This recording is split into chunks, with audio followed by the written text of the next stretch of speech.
ladies and gentlemen, welcome back to another Wednesday. It's another Wednesday evening. We're doing another live stream. How are you all doing? It's good to see you guys. Lots of just fabulous folks here in the chat. We have Electrical Services. Tobiah. Thank you so much for those kind words, by the way. Let's see, move that over there. He says, hey, Caleb, I'm making videos. Also, thanks to you. From the GH4, GH5, now I've switched to the A74 FX3. I have a channel, 67 subscribers, hope to grow with time. That's awesome, man. Welcome, and thank you for the kind words. Really mean that. I appreciate that.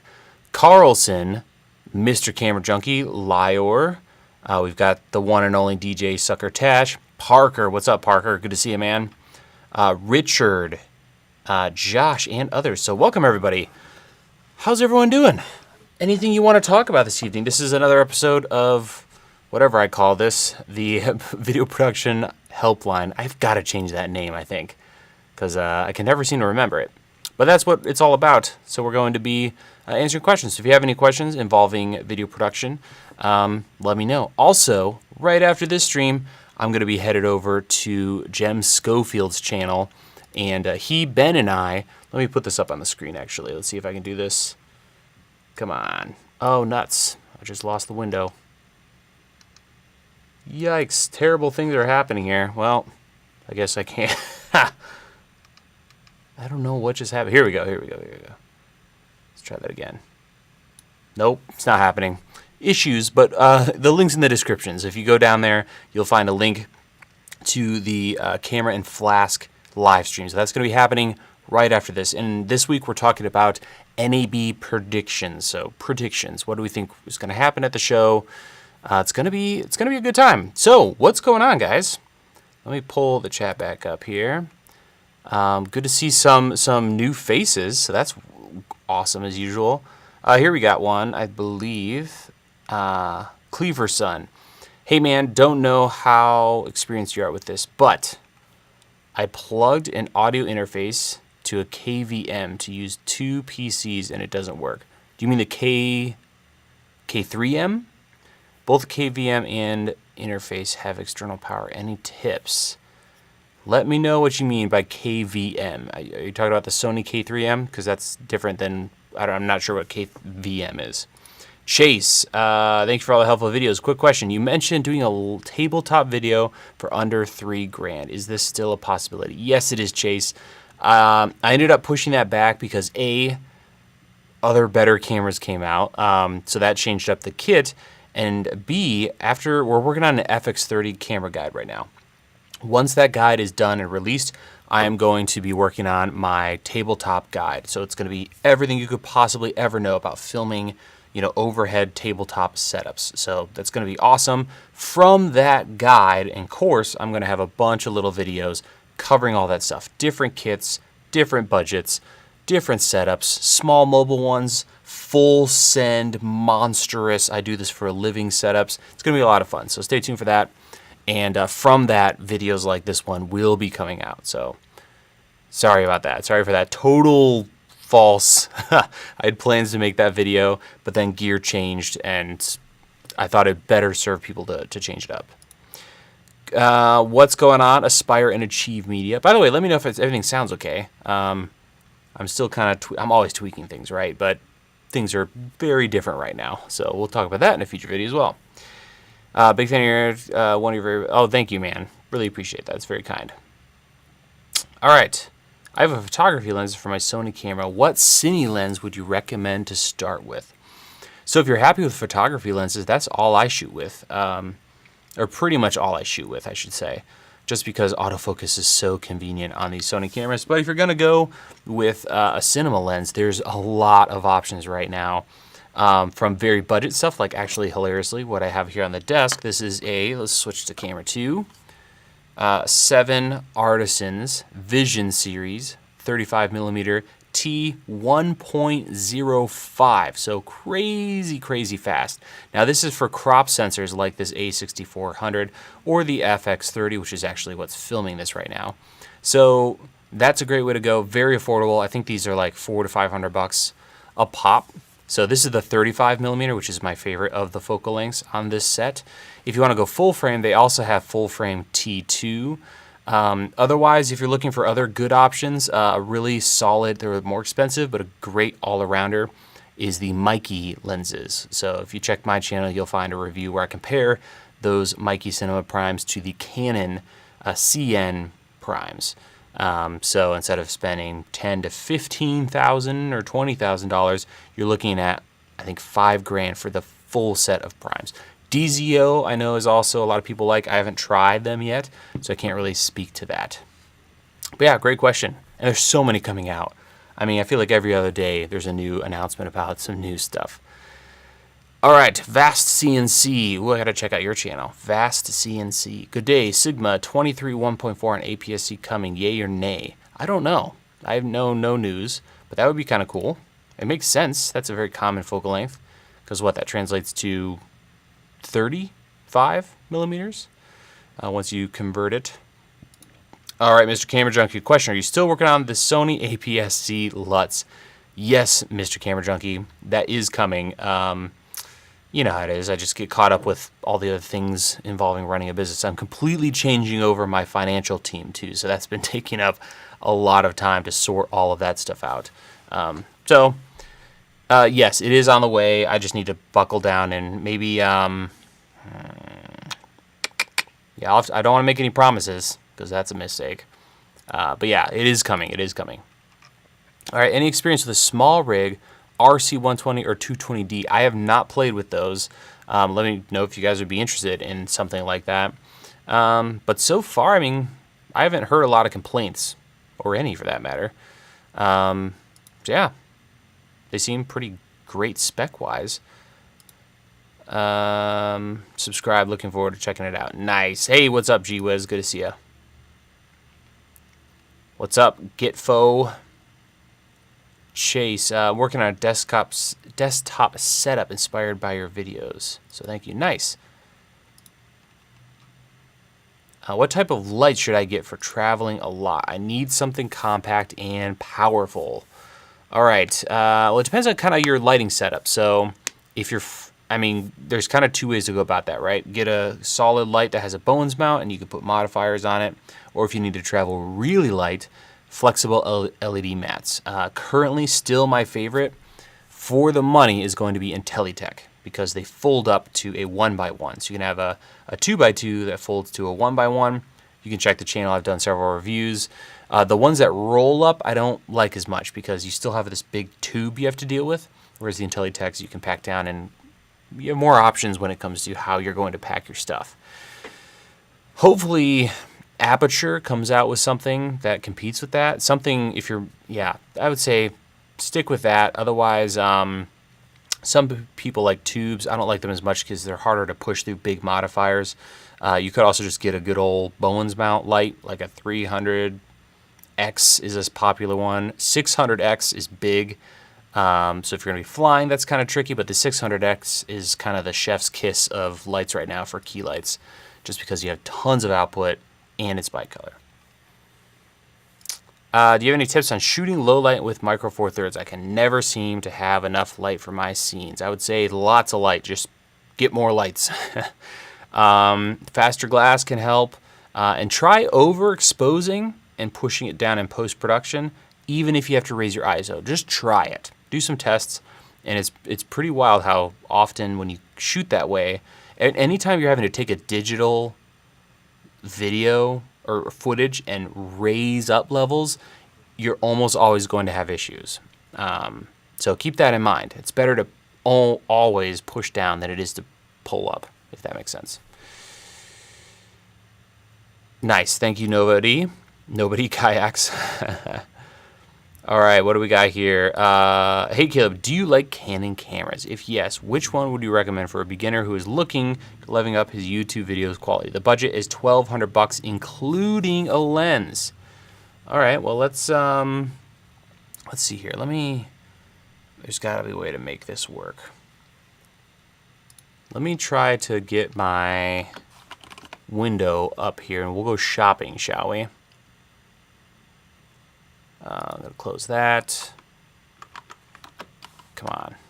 Man, all kinds of issues today. So let's try going over here. There we go. Okay. So we're going to go, what is it? 3, 4, 3. All right, let's go to B&H. And let's see. What is the R7 at? Is that still $1,500?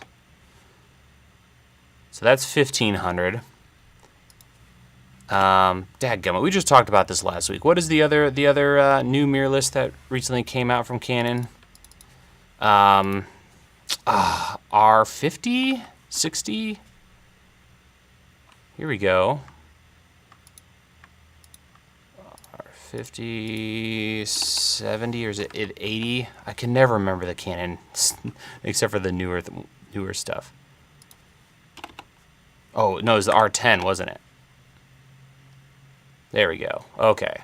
I think this is what we're looking for. We don't want the creator kit. It comes with it. Okay, so yeah, this is on sale right now. R10, this is not going to have log, but I would say this is probably a pretty solid setup. So you still have some room in your budget. So let's just add this to the cart. And let's also check out the Sigma. I know this is super boring because a lot of people go with this setup, but hey, if it works, it works. We're going to add that to our cart, see what our total is. So you're at $1,600 subtotal. You could 100% go to eBay and buy an 18 to 35, save a bunch of money. That's probably the setup I would run with Gene, and that would get you up and running and have really nice, 4K videos. Right. What else do we have here? All right, there's that. Hey, Caleb, got to give it to you on the consistency part. That seems to be my greatest challenge. Hey, man, I'm there with you. It's really hard to make videos. I do this full time. Like, I don't have another job. It feels like I have 6 jobs because I'm running a business. I have an employee. There's businessy, documenty, taxy things we have to deal with. There's running just so much going on. But I hear you. It's really, really hard. Well, Wouter, what's up? Rebel T7, are there any hacks gonna get a GH2 soon? Okay. Watch, what is it, DSLR Guide? Yeah, he's rocked those sensors forever. Keyboard video mouse? Question mark. You talking about what I'm using or what I recommend? My setup, here, I'll actually show you guys what I'm running here. So let's move the camera out of the way. Actually, before I go any further, let me address this. We have, I think, a donation somewhere. Daniel Moore, good to see you, Daniel. £5. Yo, gain question. How do you stack gain on wireless mics? High gain on the mics, then tone down the camera audio until I'm getting the right levels? That is a fantastic question. In general, that's usually the workflow that is recommended. But I would recommend doing tests because you never know when your microphone is trash compared to your camera's preamp. Like these cameras with a little 3.5 millimeter, it's not going to be very good. But if you have an XLR unit, so definitely do tests. Sometimes it's kind of both in the middle, but in general, if I have a decent microphone going into a camera like this or a Canon DSLR mirrorless, whatever, I'm going to be turning the camera really, really low. So definitely do some tests, Daniel. Because you never know what the wireless mics preamps are like, or their sensitivity. So, all right, keyboards. Here we go. So, dirty wrist pad, because I use a mechanical. And the mechanical I'm using is this feller. So, I actually have my old one. Let me grab my old one real quick. All right, this is going to be super nerdy. We're going to zoom out. Grab another keyboard. Ugh. So this is what I was running, full size. I like full size keyboards. This one's got really nice clackety. This is actually, what is this, IKBC? And it's steel. So this thing is no joke. It's actually very, very, very heavy duty. So I love this thing, but the size is murderous. So I just have to have a number pad. I can't live without a number pad. I do enough with numbers where I just use this constantly. I also use arrows a lot. So all those cute keyboards where there's just 10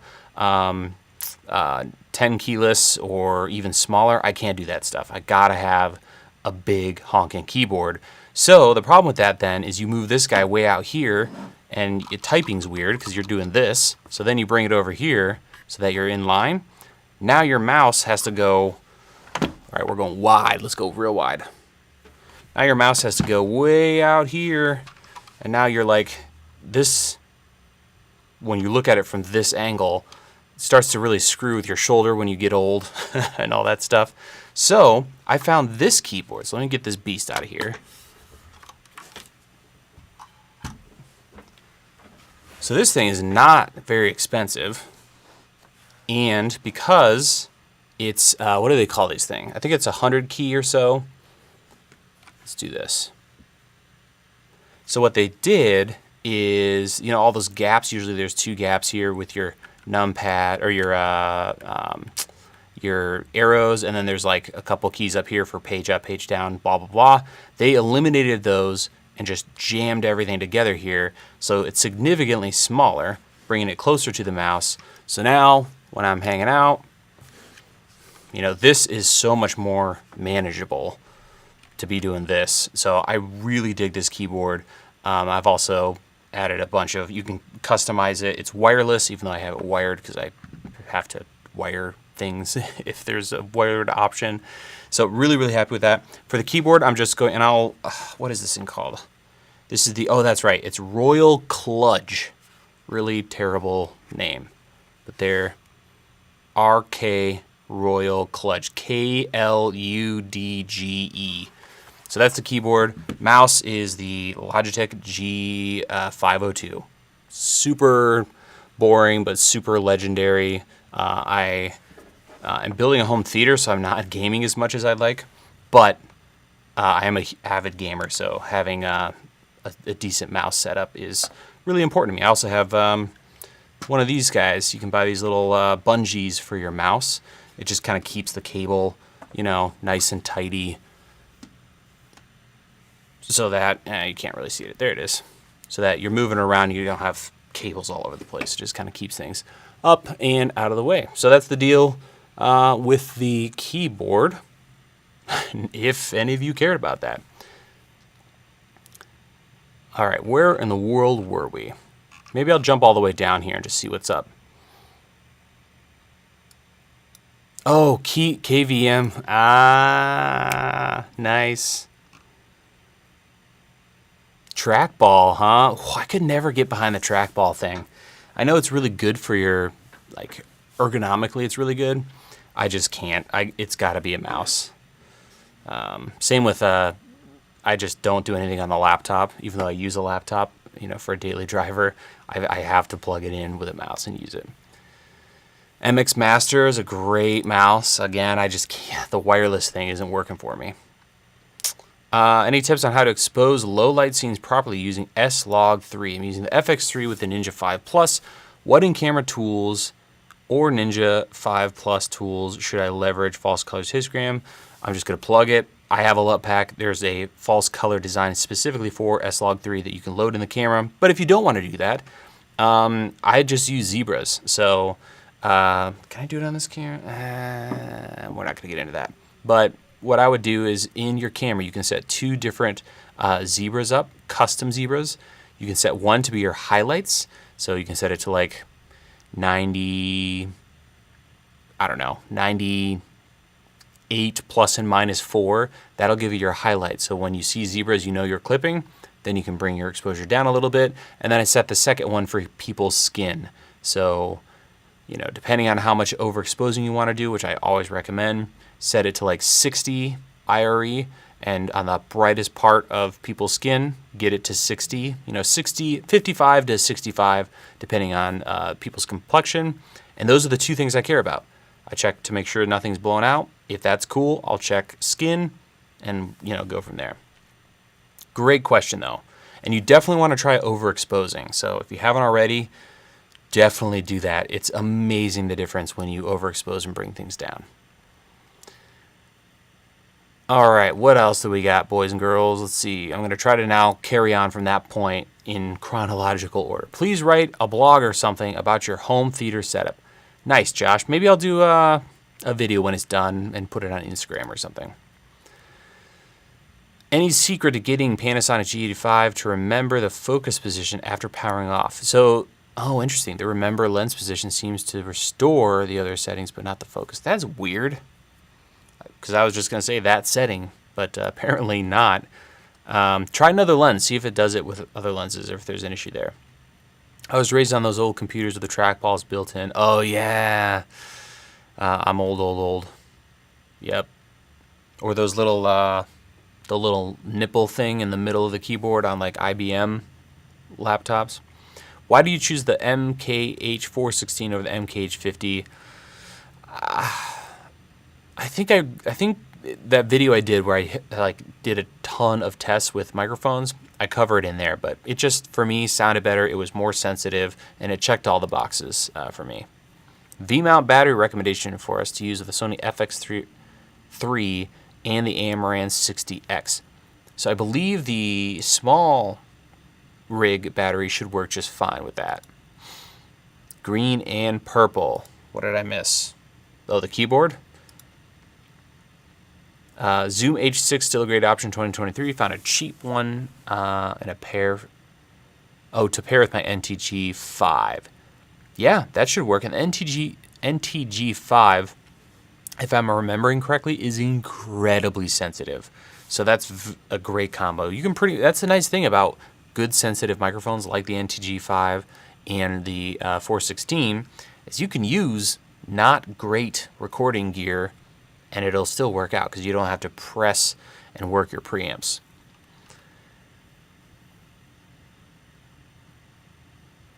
Nice. All right, let's see what else we got. Just mention that, buy it. Buy what? Oh, I'm behind. It's worth $500 if you ask me. Have you ever tried, do I have any opinions on Resolve? It's great, it's free. I love what Blackmagic is doing. I'm just gonna stick with Final Cut because I know it. And it's native, and I'm old as well. But yeah, love it. What do you think about buying older cameras such as the F5, F55 Cine Alta rather than the FX3.6 for a similar price? 100%. I was just looking the other day. What was I looking at? It was the FS7 is incredibly affordable now. That camera is still incredibly popular, very hireable camera, and I was finding like the bottom prices around $1,000. So I would say for $1,500 you could get a pretty clean copy. Yeah, so FS7, that's a legendary sensor. The F5 and F55 also really affordable. I think they're down to like $2,000, $2,500. So I would say if you don't need the modern frills, then 100%. If you're a manual focus shooter, forget about it. Just get an FS5, or I'm sorry, FS7, FS5, FS55. All that stuff is going to be amazing. I mean, even the FS5, not my favorite sensor, not my favorite codec combination, but I mean, that thing, for what you're buying, you know, what you can do with that as a documentary filmmaker, really, really great. Any advice on shopping for used lenses? I'm interested in buying some Canon EF lenses. Just make sure, check that there's no dust, no scratches, no fungus, and you know, all the basic stuff. But my biggest thing is make sure the seller on eBay has a really good rating and they offer 30-day returns. That's kind of my rule. If I don't see those two things, I'm out.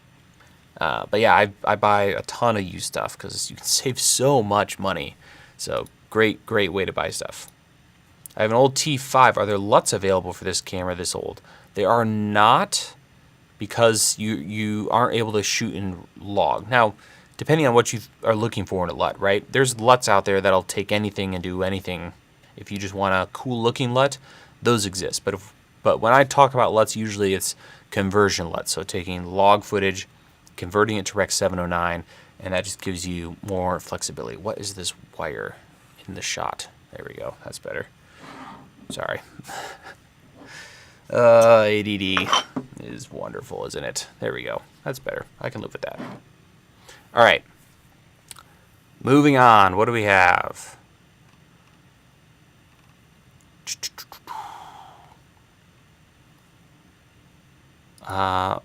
Desperate for a good S-Log2 LUT that I can mix with S-Log3 as I'm running an A7S3 with an A7 III. Ooh. Yep, I hear you, man. Oh, that's a tough one. Yep.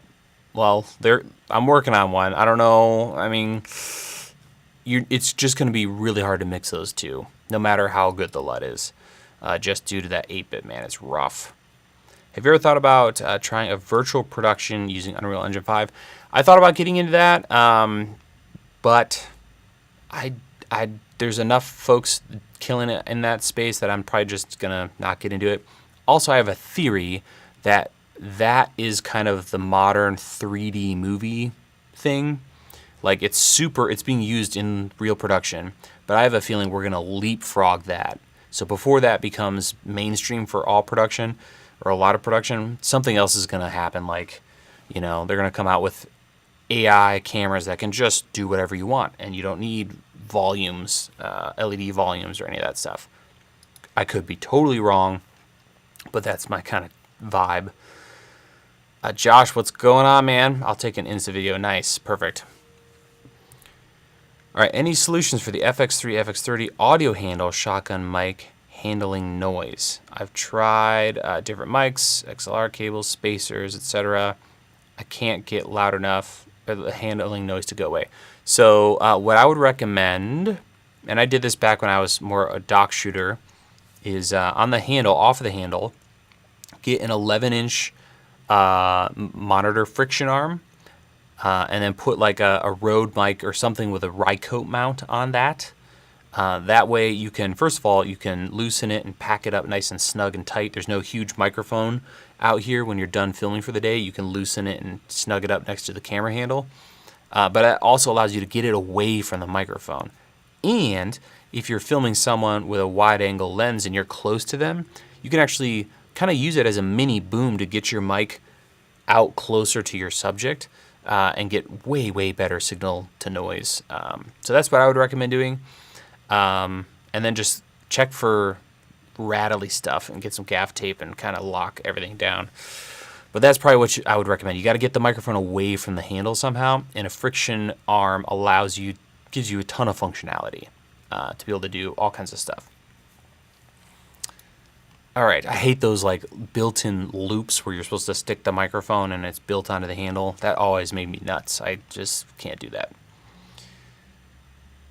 Okay, cool. And then we've got Colin heading to NAB from Australia, hoping to say thanks in person for the advice you shared over the years. Awesome, Colin. Yes, I'll be there. And actually in the stream after this one over at the C47, we're going to talk about NAB, our predictions, and we're going to go over some meetup stuff. So we're going to try to meet up during the show. I may also just on the channel do something or let everyone know I'm going to be at a certain booth on a certain day just to be able to catch up with fine folks like you. So that's awesome, man. Really looking forward to meeting. Brian, greetings. Considering the various rigs you've designed, have you ever considered compiling a grip reference guide with affiliate links for home studio? That's a tough one. I am one of the many courses we're in production on is the Content Creators Guide. It's essentially everything. I think currently we're looking at 100 videos or more in the final thing. And instead of talking about gear in the videos, because stuff changes so fast, things go out of stock or discontinued, I decided to be very vague about exact items, and then we'll have a series of videos that we're going to keep updated. So it'll be like our recommendations for cameras, lenses, grip gear, studio stuff, and those will be updated. That way we don't have to keep updating the entire list of videos. We can just update like 3. So that's why I haven't done that, is it takes a lot of time to build that, and then it becomes, you know, irrelevant, or I have to keep updating it. But that would be nice. That would be nice. What features do you think the FX3 Mark II will have? I don't know. I would imagine, given the way Sony's been rolling, well, maybe not. I mean, one thing I would like to see is, I still think there's a hole in the line. You've got the FX30, which is up there, giving us this angle.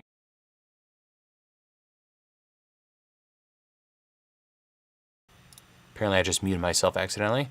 The FX30 is a high-resolution oversampled sensor, which I personally prefer. The A7S and the FX3 and FX6, I don't think the FX9 though, use it's already a 4K sensor, so you're barely getting any oversampling. So if you blow that up and post it all, doesn't look very good. So I would love to see something like like a full frame small FX3 form factor with oversampling.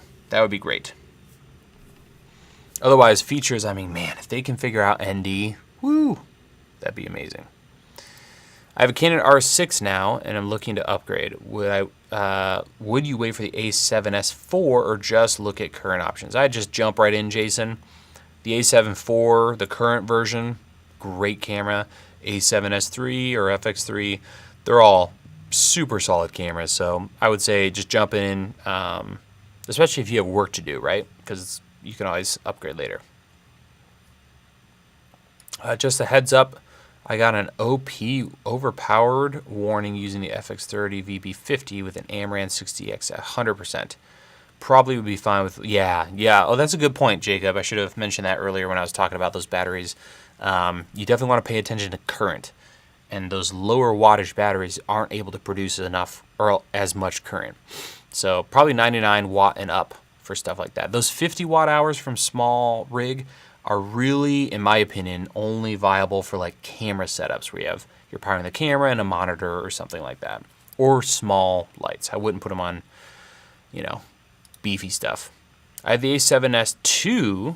I overexposed by 1 to 2 stops for S-Log3, and it seems it looks noisy when I bring it down in post. I've been using log footage with 8-bit camera, isn't the best.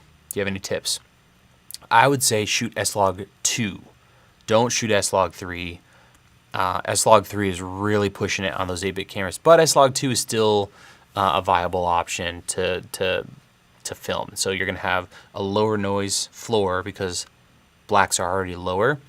So I would say, yeah, overexposed by a stop and a half or 2 stops, S-Log2, and do some tests side by side, and I have a feeling you're going to see better results with S-Log2 on 8-bit cameras. Oh yeah, that's right, Wouter. It's broken at the moment, waiting for smog replacement. That may be a fluke. Yeah, let us know when that teardown video goes up. What's the best way to mix 30 frames per second and 2997? Whew, I mean, there's a billion ways to skin that cat. I would say set your timeline to 2997 and just put the 30 frames in. And most modern software like Final Cut is just going to have a couple frames they're going to drop to make up the difference. Or if it's not audio, like if it's just B-roll, you can drop the 30 frames in and set it in Final Cut to automatic for your timing, or slow motion, if you will, and it's going to slow it down just enough to get 29.97. That's another great way to make it work. Okay, is the Sony 24-105 f4 still a good buy in 2023? Would you wait for a new version? I don't like that one. Oh wait, 24-105. I'm sorry, I was thinking the 18-105. But the 24-105, I actually haven't used, so I'm probably not the person to ask. Any tips and recommendations on getting stable footage on the FX3? Is the in-camera stabilization enough without a gimbal? I mean, for handheld, yes. If you're looking for just like floating, perfectly smooth stuff, obviously a gimbal is going to be better. But I love, if you turn on the active mode in the FX3, it's pretty good stuff. Let's see. What's the thing you've made that you're the most proud of? That's a good question. I mean, physical things or videos? I'd have to think about that. There's a couple of videos that I've when I publish, I've been like, man, I'm really proud of that.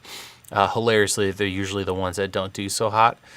And then the thing I've made. I mean, I've made a lot of things. There's one that I'm really proud of that isn't released yet. Well, okay, so there is one I'm proud of because it was a crap ton of work and it turned out really great. Let me see if I can find a photo for you guys here. Let's go. The video's unlisted because I only sold a handful of these.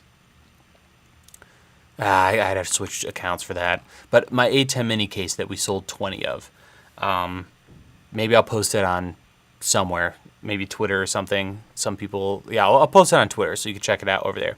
But we made 20 A10 mini cases, and the fit and the finish and the function of them and how compact they were. I mean, I'm very proud of how that turned out. And there's more stuff like that in the works, so stay tuned for that. Looking forward to sharing that when it comes out. What else? Thoughts on an upgrade paths from the Lumix S5 II. Lenses are a big investment. High-end options aren't as clear as with E-mount. So what are the upgrade paths? I mean,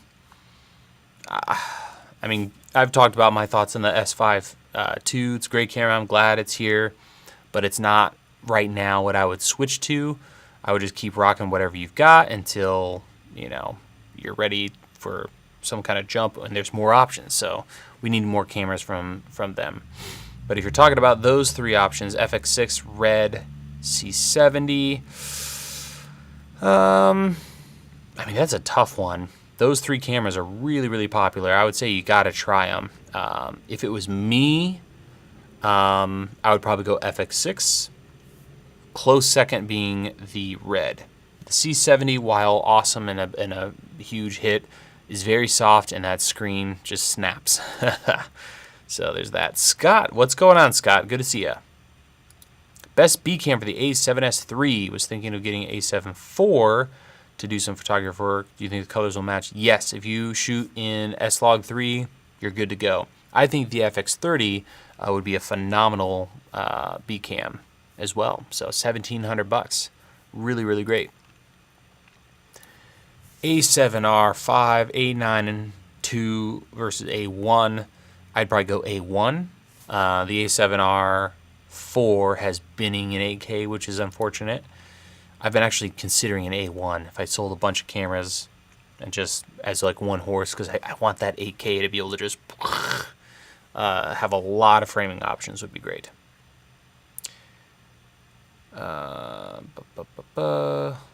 Those loops are universally crap. Rycoat Spider, huh? Are you doing an update video on the Ronin 4D? Your first one is so comprehensive. I'd love to see another one. Unfortunately, I'm not. But yeah, it's cool that they added the flex thing.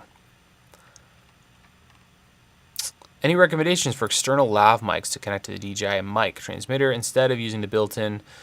I don't. I've been enjoying Rode's couple of lavs. They've got that new one, the Rode lav that came out. That they updated the Rode Lavalier Go, really great budget option. But I've not done a ton of lav videos or reviewed a lot of them. Will we ever get a box camera from Blackmagic? Hopefully we'll get something, and it'll be soon. Full frame with oversampling would require a loss of low light performance. Not necessarily. If you take an A7 IV and put it up against an A7S, I mean, it's not what you might think. Now, the A7S, with its dual native ISO levels, its second native ISO is 12,800. So that is a huge win, right, for low light. But I mean, the people I'm talking to, I feel like not a lot of people are rocking that kind of stuff. Now, of course, if you're a documentary filmmaker, that's a little different, and you're out in the night filming things. But it's not what it used to be, right? When it comes to the difference there. So I still think, for me at least, oversampled, I'm going to take that over a lower megapixel count. Do you think the FX30 would make a good B cam for the A7 IV? 100%. I mean, right here, this is a different LUT on this camera, but I mean, it's a great camera. Yeah, it's a completely different LUT, or less saturation. But I've been using the FX30 and mixing it with the A7S and the A7 IV.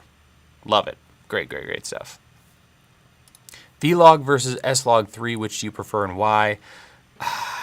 I love the color of Vlog, but I'm really sick of the 80 IRE cutoff. So that's where clipping starts. So when you are filming a scene where there's a city and there's shadow and there's the sun and clouds in the background, it clips so easily. It's just really annoying to have to work with that. So I've come to like Sony's 94 IRE or whatever is where it clips, 93, 94. But color of Vlog is just wonderful. Yeah, Scott's right on that. Missed the beginning. Is this a weekly thing, sir? Also, thanks again for the help with the false color last week with the S5 Mark II. Nice. Yeah, no problem. Is this a weekly thing? I'd like it to be. It'd be great if it was. But I've usually, as several people will tell you here, have had a bad track record of keeping that up. So usually I'll do like 4 weeks in a row and then nothing for 2 months. So I'm trying. FX30 colors versus F3. Ooh, I don't know, because I haven't filmed on the F3, but I'm imagining they're very different. FX30, FX3.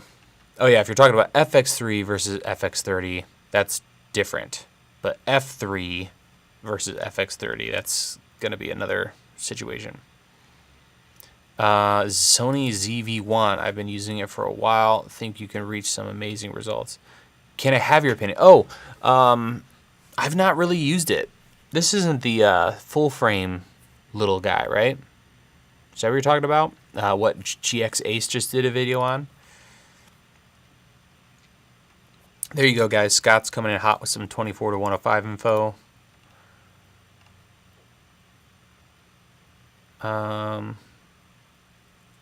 Let's see. Better say kids. Watch out, Cassie might be watching. What did I say? What have I done?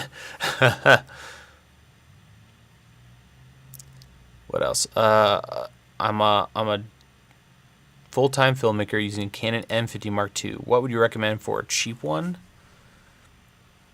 What do you mean, a lens? Oh, I'm behind on the chat.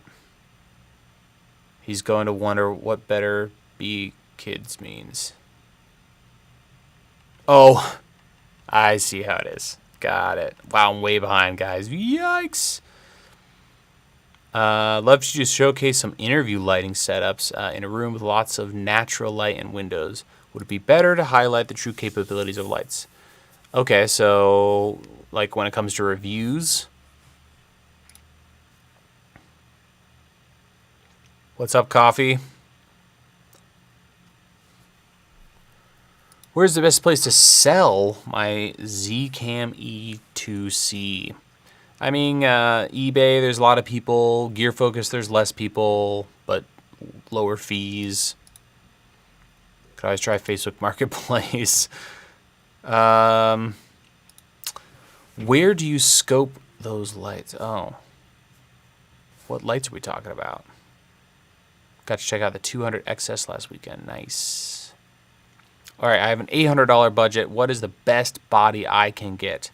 Needs to have good autofocus and cheap lens options. Don't get me wrong. I think the ZV-E10 is the best option. Yes, I know the R50 exists.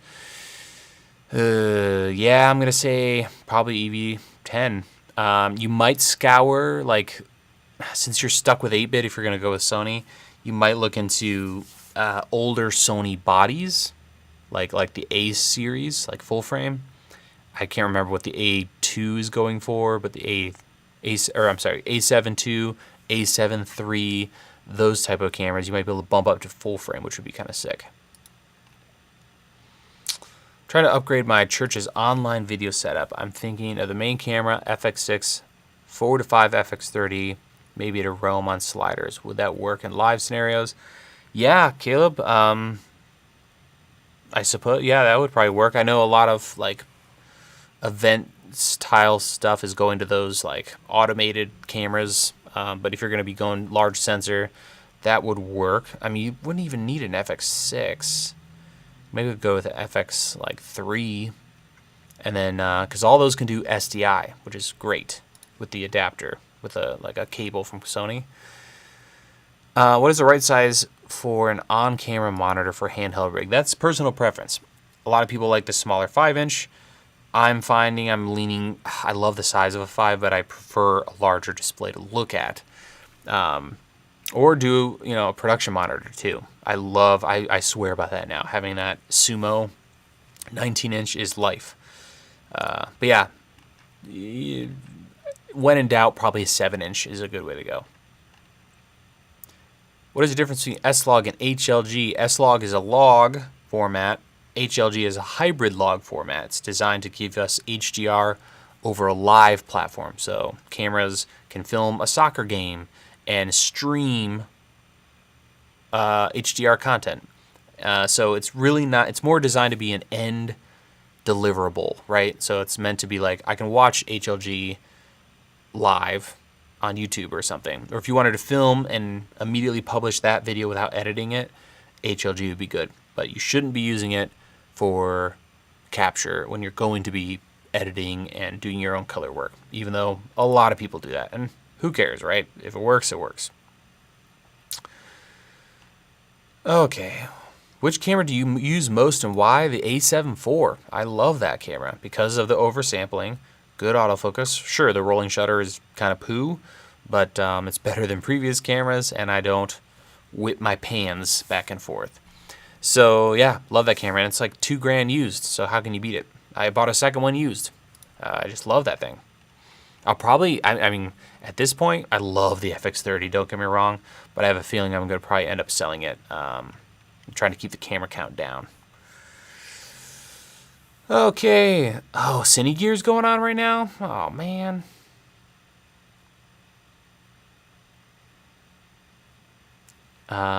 Checked out those 200X Amarans. They sound amazing. Nice, nice, nice.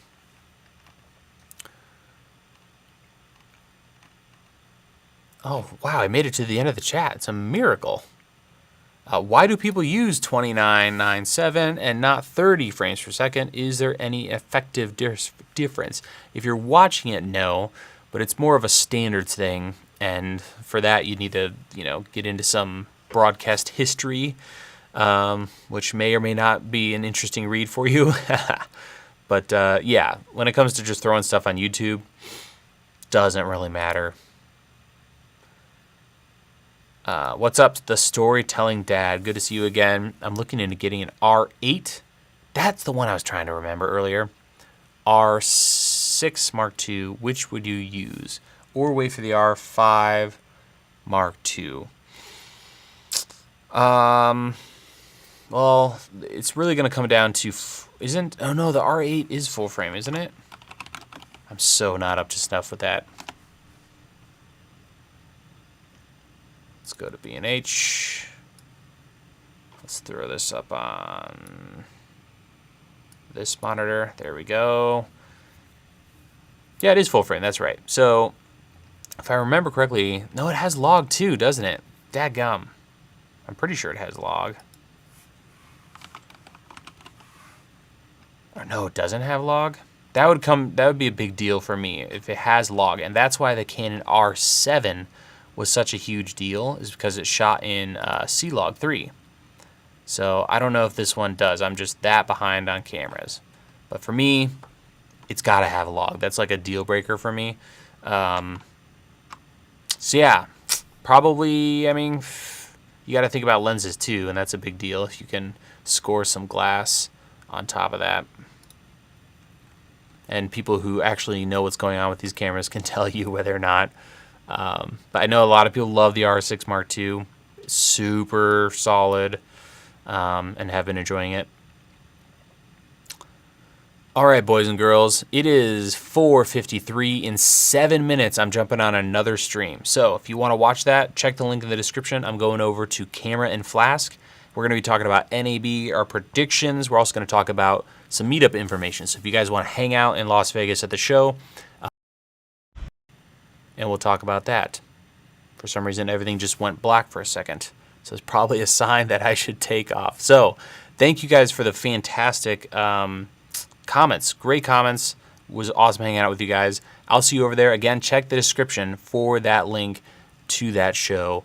Hope you all have a lovely evening. And if I don't see you, I'll see you next time in our video. And maybe we'll try to get another one of these streams in next Monday. So have a great night, guys. Thanks for watching. Oh. Let's try this again. That's interesting. Yeah, they did an update. Hold on. Oh, Brandon's here. What's up, Brandon? Hit the Pink Box Donuts in Vegas when you're here. There, trust me. Awesome. Okay. So now I'm going to end it. There's 2 buttons apparently I have to press. So we'll see you guys over at the stream in a second.